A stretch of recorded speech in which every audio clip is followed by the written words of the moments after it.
So Pew took a pretty interesting poll that really caught our eye. So they asked Democratic primary voters if they were bothered or not by the fact that their nominee is a 70-year-old white man. Okay, so the biggest sort of divergence in this viewpoint happened to be along racial lines. I'll give you one guess as to which racial group was most bothered by this. It wasn't black people who were like, no, it's fine. 28% said it bothers them. It wasn't Hispanics who said 30% said it bothers them. Overwhelmingly, it was white people who were most concerned about the fact that they had nominated a white man. And by the way, if you dig into this even further, it is not just white people. It is affluent white people who have post-grad degrees who are most likely to be concerned about this fact. I don't think this will surprise people who watch this show, but it was interesting to see it laid out like this, that it's affluent white liberals, basically professional managerial class type people,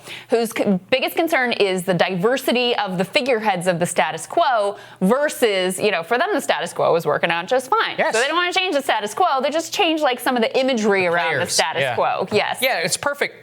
By the way, 28% of black voters in this said that it bothers them. 72% said it doesn't. That is an incredible one. But you're right. This is a story actually much more about class than it is anything else. Because you look at postgraduate degrees, almost 60% of people with postgraduate degrees say that it bothers them. 49% say that it does. And in college degree, you go down to high school or less, 24%, which means that the American working class, as usual, could care less. And you know how the Biden campaign looks at this data? They're like, you know what? Why don't we put Kamala Harris on the ticket? Because that'll excite black voters. It's like you're literally, like, of all the people who should know the way that voters actually think about these issues, it should be Joe Biden. The other piece of this that was really interesting is they also broke it down by which candidate voters supported. And I'll give you guys a minute to guess which candidate had the supporters who were most concerned about the nominee being an old white man, basically. Yeah. Overwhelmingly, 73%. Elizabeth Warren supporters, 73% said that it bothers them that it's an old white man, which again fits with the fact, look, it jives with the data here because she was overwhelmingly supported by white, affluent, post-grad voters whose deep concern is this, rather than again, I'm not saying that diversity isn't important or something that I value. Of course it is. What do I care more about is the policies and what their impact is going to be on working class, the multiracial working class, which is disproportionately minority, by the way. That is much more of my concern than whether it's an old white man or, a young white man or whoever it is. That's the concern. That's most people's concern, except for these Elizabeth Warrenites. And this is what we said here all throughout the Democratic primary. And I remember people just could not compute when we were like, look, the people who support Elizabeth Warren are diehard, normal Democrats who are obsessed with identity issues, not people who care about the economic patriotism or any of other banking record. They don't care about any of that. It's like AstroTurf, PMC progressivism. That's what they actually wanted. Here you go. It's right there in your data. They care more about whether the Democratic nominee is a white man in his 70s than they do if he's against the banking industry and MBNA. So you tell me why people supported Elizabeth Warren.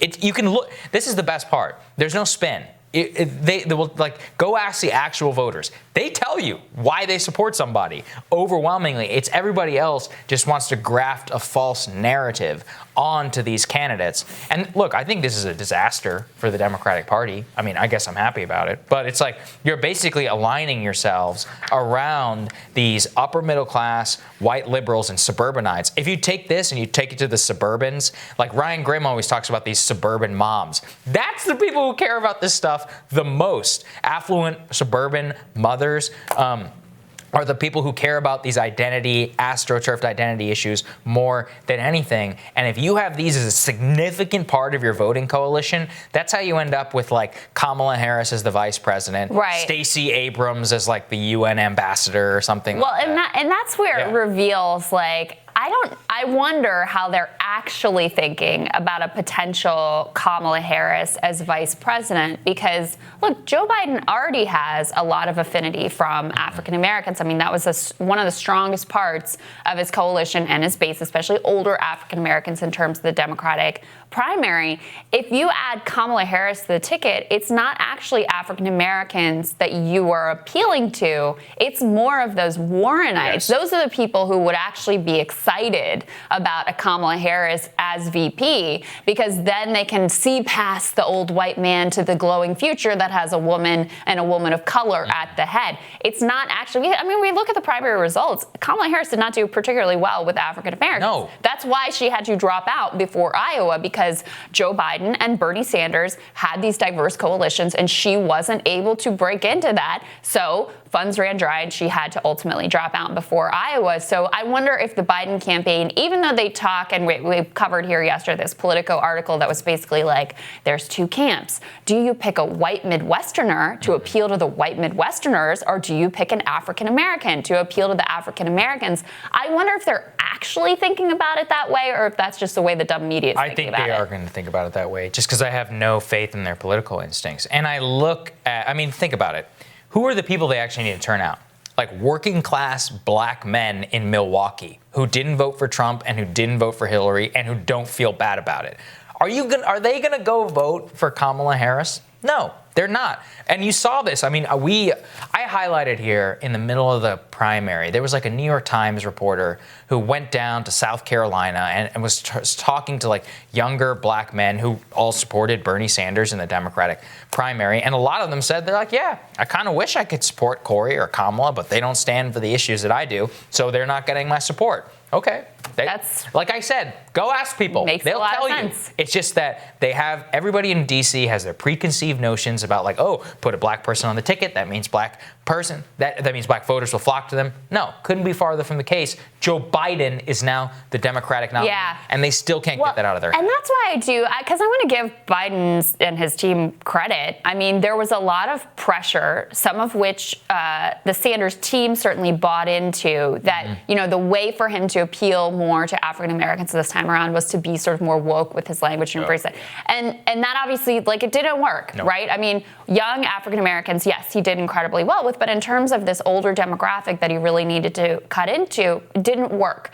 Biden really resisted all of that. I mean, it seemed like, I don't know if it was just an instinctive understanding or just who he is and he's not going to change, or if there was an actual understanding that that was not, in fact, the way to go to appeal to African American voters. Whether they actually intellectually understood it or just sort of stumbled upon the strategy, it certainly worked for him. Yeah, I don't think I just think it's instinctual. It literally is who he is. He's kind of like the embodiment of this Democratic establishment who, look, I mean, this has been the party and that apparatus has worked towards their interests for almost 40 years. And so that they're not just going to shy away from that because Bernie Sanders says he's bad on criminal justice reform. I mean, some of these leaders were the people who pushed criminal justice reform in the first place. A lot of people like to astroturf and forget about that. Yeah. Well, remember in that moment between Kamala and Joe, when she challenged him on busing, it wasn't African Americans who moved away from Joe, because there was a change in the polls. Biden did drop coming out of that debate and Kamala did go up,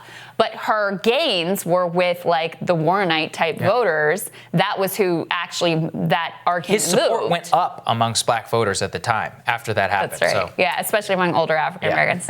Anyway, we thought it was interesting. Thought you would like it as well, and we will have more Rising for you after this.